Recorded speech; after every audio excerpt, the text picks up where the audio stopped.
आता तारिणी तिकडे गेल्यापासून सगळ्या कामाचा भार माझ्यावर पडलाय. हो ना, तिथे तिथून ती गेल्यामुळे तुला त्रास होतोय आणि इथे ती आल्यामुळे मला त्रास होतोय. तू खरं सांगू, हिला कधी या घरातनं बाहेर काढते ना असं मला झालंय. माझी पण तीच इच्छा आहे.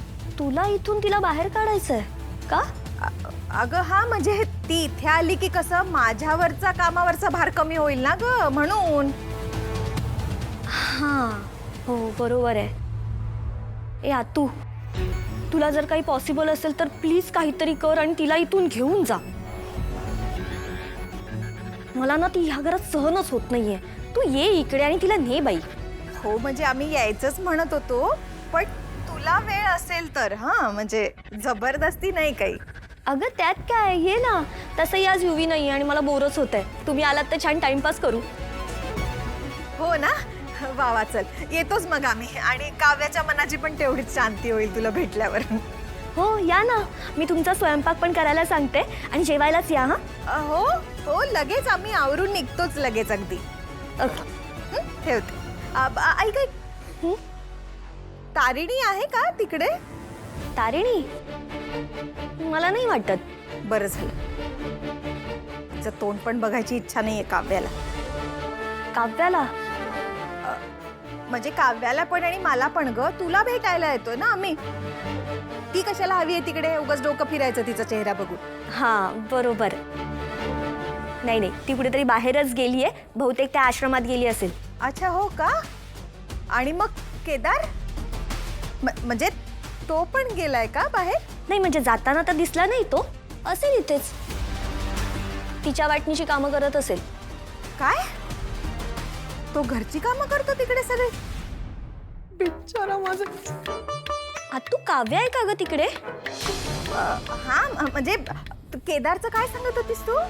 का तुला काय सांगू, ती तारिणी इथे येऊन इतकी शेफारली आहे ना, तिथे निदान तू आणि मम्मा तिला कंट्रोल तरी करत होतात. पण इथे ती सरळ केदारला कामाला लावते आणि बाहेर निघून जाते. तू इथे ये, मी तुला सगळं गॉसिप सांगते. हो हो येते ना मी. आपण छान गप्पा मारू, मस्त मजा करू. हा आले, येतेच. लवकर ये. बाय. माझ्या केदूला कामाला लावतो तारिणी. त्या तारिणीला सोडणार नाहीये मी. आणि तिकडे गेल्यावर ना मी माझ्या केदूला दाखवून देणार आहे त्याची खरी काळजी कोण घेतं ते. काव्या, अगं पहिल्यांदा शहाण्यासारखं बोललीस जरा. हेच करायचंय तिथे जाऊन, लक्षात ठेव, कळलं? त्याला दाखवून द्यायचं की तुला त्याची किती काळजी आहे, त्याच्या मनात जागा निर्माण करायची आहे. आता त्याला कळेल की मी त्याच्यावर किती प्रेम करते. मेरा प्यार सच्चा है माँ, सबका झूठ है. काव्याचा केदू, केदूची काव्या. काव्याचा केदू, केदूची काव्या.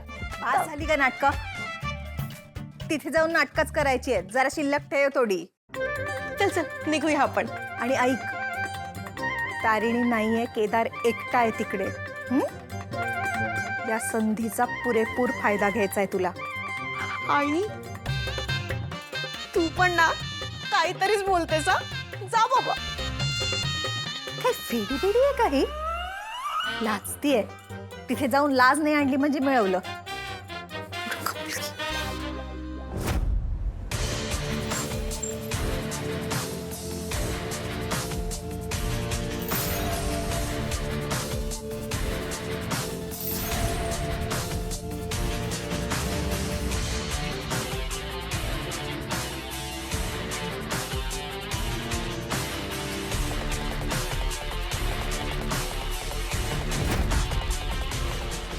तुम्ही इथेच थांबा आणि कोणाला आतमध्ये पाठवू नका. Okay sir.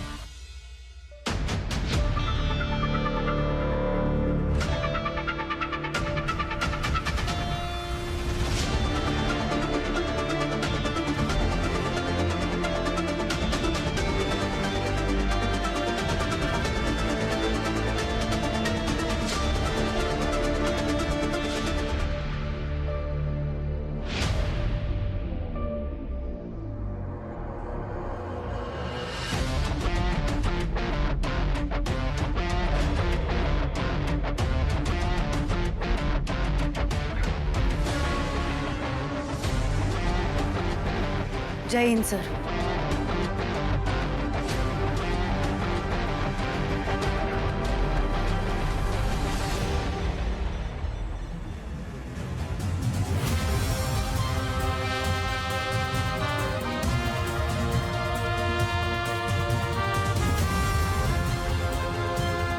डोळ्यात 30 धमक, मनगटात 30 ताकद.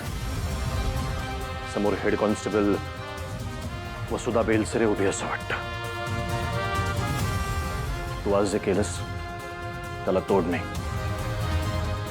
गुन्हेगाराला शिक्षा होणं गरजेचं होतं. तेवढंच स्त्रीनी खंबीरपणे उभे राहणं त्याहीपेक्षा गरजेचं होतं, जे तू करून दाखवलंस. मला खात्री आहे तू तुझ्यासारख्या अनेक तारणी घडवशील. येस सर, मी नक्की प्रयत्न करीन. आणि तुमच्यासारख्या मंत्र्यांचा जर पाठिंबा असेल तर आणखीन बळ मिळतं. आणि तुझ्यासारखे पोलीस अधिकारी असतील तर समाज सुरक्षित आहे याची खात्री पटते. तू आणि तुझ्या संपूर्ण टीमने आतापर्यंत जे काही मिशन्स सक्सेसफुल केले त्यासाठी तुझं आणि तुझ्या संपूर्ण टीमचं अभिनंदन. इथून पुढेही तू तुझं मिशन पार पाडशील याची खात्री आहे. All the best. Thank you sir. Sir, एक रिक्वेस्ट होती. बोल. सर, तुम्ही शिक्षण मंत्री आहात. प्रत्येकाला शिक्षणाचा हक्क आहे आणि तो मिळायलाच हवा यासाठीही तुम्ही प्रयत्न करता. पण आपल्या महाराष्ट्रातल्या मराठी शाळा जवळजवळ बंद होण्याच्या मार्गावर आहेत. सर, त्याला आपण पाठिंबा द्यायला हवा. जर मराठी शाळा टिकली तर मराठी भाषा टिकेल आणि आपली मातृभाषा टिकायला हवी.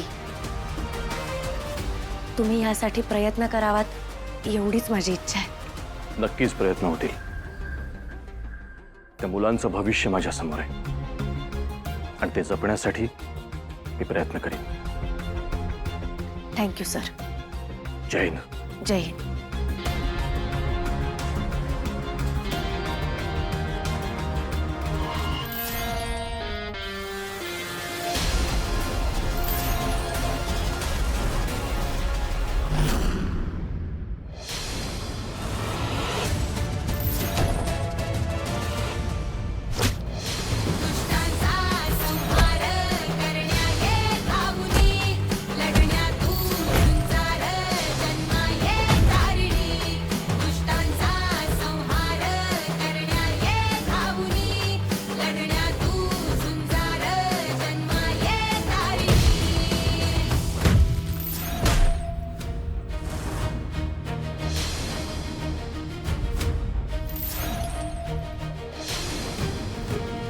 सर, तुम्ही सेफ आहात.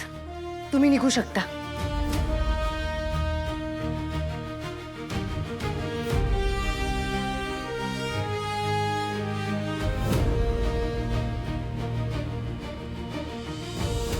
तारिणी, तू खरंच संवारणी आहेस.